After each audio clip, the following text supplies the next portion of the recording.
haddaba markan dawladdu waxa ay bilowday qorshe dhab ah oo lagu soo afjarayo dagaalka dabada dheeraaday ee ay kula jirto kooxda Feeraban. qorshaha qabashada Feeraban ma ahayn mid sahlan, sidaa darteed waxaa lagu bilaabay howlgal ballaaran oo sirdoon. 41 xubnood oo ka tirsan mukhaabaraadka India ayaa lagu sii daayay gobolka Tamil Nadu. Feeraban tuug halyeey ah dadkiisa wuxuu ahaa dambiile dagaal kula jiray dawladdiisa in ka badan 36 sano.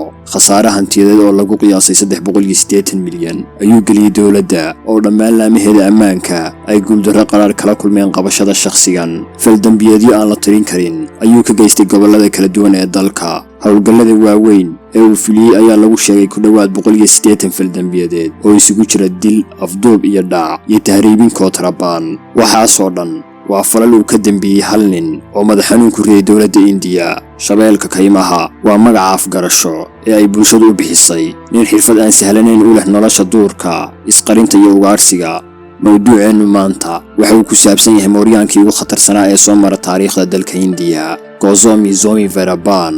ma ahan actor ama jilaa ka soo muuqday shaashada Bollywoodka, balse waa nin ka dhigtay kaymaha hoyga uu kaga nool yahay adduunyada muddo ka badan 10 sano. wuxuu caan ku yahay qaybta hoose ee magaciisa Feeraban oo macnaheedu yahay ninkii geesiga ahaa. 18 Janaayo 1952 ayuu ku dhashay tuulo lagu magacaabo Gobinatham, wuxuuna ka soo jeeday qoys danyar ah oo noloshoodu ku tiirsan tahay dhaqashada xoolaha. yaraantiisii waxa uu jeclaa ugaarsiga duurjoogta ah oo dabcan aysan dawladdu ogolayn.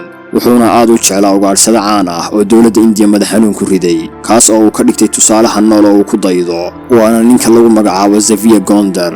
ninka labaad ee uu ka dhigtay tusaalaha noloshiisa waa Malyur Mamatian oo ahaa mooryaan laga boqo oo sumcad xun, kaas oo ku caan baxay jidgooyada u dhigto dadka socotada ah ee u kala safraya gobollada India. sida lagu qoray xogsidaha Britannica, 14 sano oo kaliya ayuu jiray markii uu maroodigii ugu horreeyay ka haday mid ka mid ah seerayaasha lagu xanaaneeyo xayawaanka. uu dilay ugu dambeyntii maroodigii, wuxuuna kala baxay foolka oo xoogaa lacag laga siistay. ninkan dunida dambiilayaasha waxa uu ka soo galay albaabka tuugada. adeerkiis ayuuna ka bartay hababka kala duwan ee dhaca iyo tuugada loo sameeyo. ugu dambeyntii waxa uu ka xirfad badiyay macallinkiisii. 17 sano oo kaliya ayuu jiray markii uu geystay dilkii ugu horreeyay ee noloshiisa, wuxuuna aasaasay koox mooryaan ah oo uu hogaaminayo isagu. dhoofinta kontrabaanka, hubka, foolka maroodiga, afduubka siyaasiyiinta, hantiilayaasha iyo dadka caanka ah, dilka ciidamada dawladda iyo saraakiisha wasaaradda dhirta iyo duurjoogta ayay kooxdani ka dhigatay shaqo joogta ah oo ay maalin walba faraha kula jiraan. gobollada Tamil Nadu iyo Karnataka ayay kooxdani dhibaatada ugu badan ka geysatay. tirada maroodiyaasha ay dileen waxaa lagu qiyaasay in ka badan 2,000 oo xayawaan, waxayna ka sameeyeen adduun lacag oo gaaraysa 2,600,000. ganacsiga kale ay ka sameeyeen lacagta u badan ayaa goynta iyo dhoofinta geed hindiga. in ka badan 65,000 oo geedkan ah ayay gadeen, waxayna ka sameeyeen adduun lacageed oo gaaraya 22 milyan oo dollarka Mareykanka ah. Feeraban iyo kooxdiisu waxay caan ka noqdeen dhammaan gobollada India. markan waxa la soo gaaray 1990. Feerabanna 20 sano ayuu qas iyo dhibaato ka waday dalka India, haddana dawladdu weli kuma guulaysan inay gacanta ku soo dhigto. afduubkii uu geystay mas'uulkii kaymaha iyo duurjoogta gobolka Tamil Nadu, Master Chidambaram, iyo dilkii uu geystay sarkaal sare oo lagu magacaabo Hari Krishna ayaa indhaha dawladda ku soo jeediyey. dastuurka dalka oo aan ogolayn in ciidamo ka diiwaan gashan gobol ay howlgal ka sameeyaan gobol kale ayaa lagu tilmaamay inuu yahay caqabada hortaagan soo qabashada Feeraban. haddaba sanadkii 1990 maamulka labada gobol ee Tamil Nadu iyo Karnataka waxa ay diyaariyeen ciidan isku dhaf ah oo loogu talagalay inay soo qabtaan Feeraban. waxayna bilaabeen howlgal ballaaran oo ninka looga baarayo kaymaha iyo duurka uu hoyga ka dhigtay. inkasta oo uu galay dambiyo waaweyn una dilal badan u geystay saraakiil iyo taliyayaal badan oo ciidanka ah, haddana booliska loo diray qabashada Feeraban ma aqoonsan karin wejigiisa, sababtoo ah ninkan weligiis lama soo xirin, kamana hayaan wax sawir ah. kaliya waxay ku raadinayaan tilmaamaha ay ka maqleen dad soo arkay. si kasta oo ay badnaayeen ciidamada ka qayb galay howlgalka baadigoobka Feeraban, haddana kuma guulaysan soo qabashadiisa. sababtana waxaa lagu sheegay dadka masaakiinta ee ku nool labada gobol oo la shaqeeyay Feeraban. Feeraban waxa uu ahaa sida Robin Hood oo kale, nin dhaca hantida dadka taajiriinta ah, isla markaana uu qaybiyo dadka masaakiinta ah. marka la eego aragtidooda, isaga ayaa uga wanaagsan dawladda. isla sanadkaas ayuu guursaday xaaskiisa Mithulakshmi, taas oo u dhashay 2 gabdhood ee uu ifka kaga tegay, Vidya iyo Barava. qarixii Ballaar sanadkii 1993 Feerabaan waxa uu si xun u dilay nin ka soo jeeda qoomiyadda laga tirada badan yahay ee Bandari. Ninkan ayuu washkiyay inuu xiriir hoos la leeyahay booliska una si basaasnimo ah ugu gudbiyo warkiisa. Dhacdada kadib guuto ciidan ah oo ka kooban 41 askari ayaa loo soo diray qabashada Feerabaan. Nasiib darro, qarax loogu diyaariyay buuraleyda Ballaar ayaa la kacay 2 gaari oo ay wateen ciidamada, waxaana halkaas ku naf waayay 22 askari.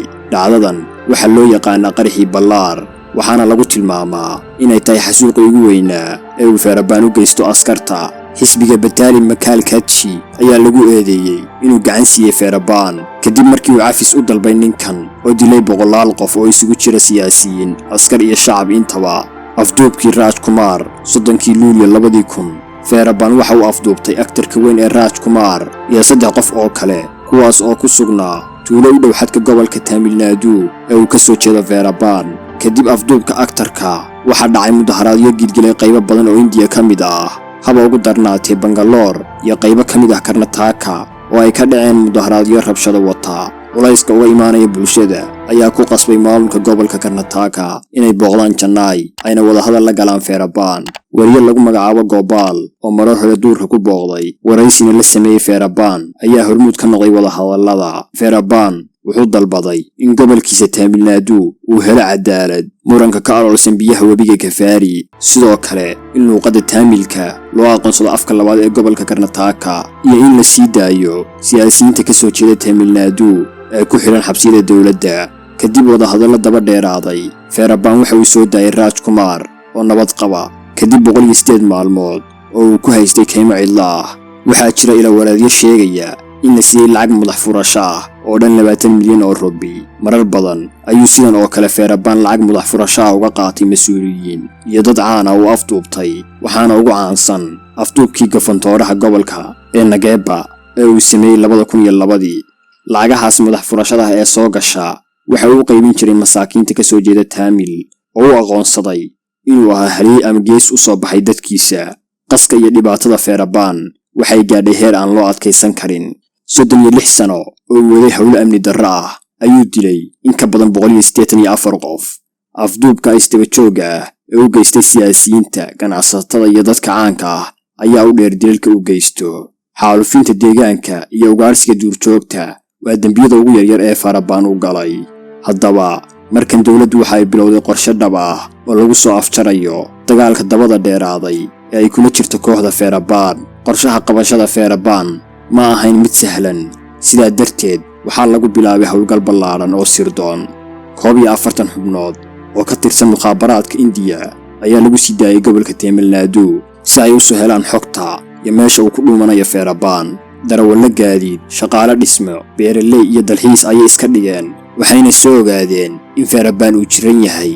si loo daaweeyana kooxdu ay gaadhi ambalaas ay soo xadeen uga qaadi rabaan mid ka mid ah cusbitaalada gobolka ayaga oo ku labisan dhar ciidan si aan looga shakiyin. si la mid ah hababkii uu dadka afduubka u geysan jiray Feerabaan waxaa loo diyaariyey damin ama jidgooyo si loo qabto isaga iyo kooxda la socotaba. si fudud isuma dhiibin Feerabaan, waxaana goobta ka bilaabmatay israsaasayn kooban oo ku dhammaatay in la dilo Feerabaan iyo 5 ka mid ah ilaaladiisa. ugu dambayn 18 Oktoobar 2004 ayay dawladda India soo xidhay buugga mid ka mid ah dambiilayaasha ugu halista badan ee soo mara taariikhdooda. tiro ka badan 5 filin ayaa laga sameeyay nolosha Feerabaan, waxaana ugu caansanaa filimkii loo bixiyay magaciisa Ram Gopal Verma, kaas oo la soo saaray 2016. inkasta oo la soo heli karo dambiilayaal ka xun, haddana tani waxay ahayd sheekada mid ka mid ah dambiilayaasha noloshooda ku dhammaatay qaab u eg sida ay u dhammeeyeen nolosha dad badan oo gacantooda ku baxay. ugu dambayntii daawade waxaynu soo gaarnay gunti iyo gabagabadii muuqaalkeenna maanta. haddii ay tahay markii kugu horreysay aad soo booqato kanaalkeenna, soo dhawow oo subscribe saar. sidoo kale haddii aad horey noola joogtay, muuqaalka like saar oo sii sheer garee si uu gaadho dadyow tiro badan. mahadsanid.